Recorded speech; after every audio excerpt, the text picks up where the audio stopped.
TLD team. My name is Maggie Whitman. I'm a 2011 Charlotte Corps member. Many of you have probably seen me in my cube in the corner. I'm now a recruitment associate, and I taught for 2 years at Garinger High School. I was supported by Crystal. Steph Permiani was on my team as a first year. She was a third-year teacher leader at Garinger. And then I also worked with Kelly Pomis during her first year doing some real-time coaching with me, and that was during my second year. My first year, as Crystal and Steph can tell you, was a bit of a struggle.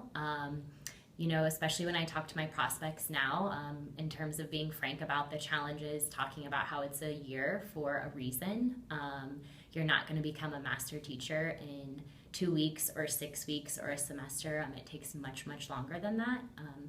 And so I think I really relied on my colleagues at Garinger. Steph was really good about coming in and observing me on her open planning and giving me concrete feedback when Crystal couldn't always be there because of her schedule constraints.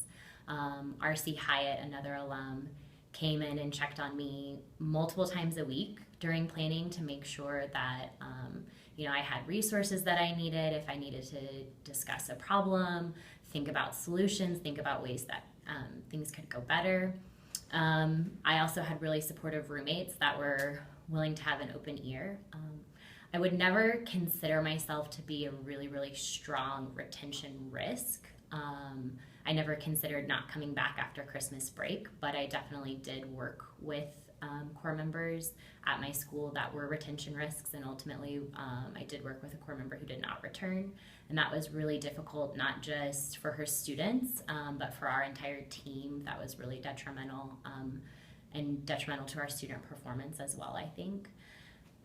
But in terms of really being the best support systems for your Corps members, I think one thing that's really important is being very open and honest about your strengths.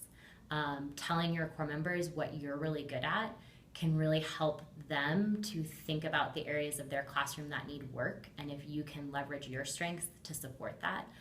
I remember during my January break-ish, when we were getting ready to transition into a new semester, I still kept my same students. But Crystal came in and helped me redesign the layout of my classroom, and it made such a huge impact because that was a strength of hers. She was really open and honest that she wasn't an expert with Algebra 1, but she could help me with that, and it completely redid my entire classroom and redid the culture of my room after that.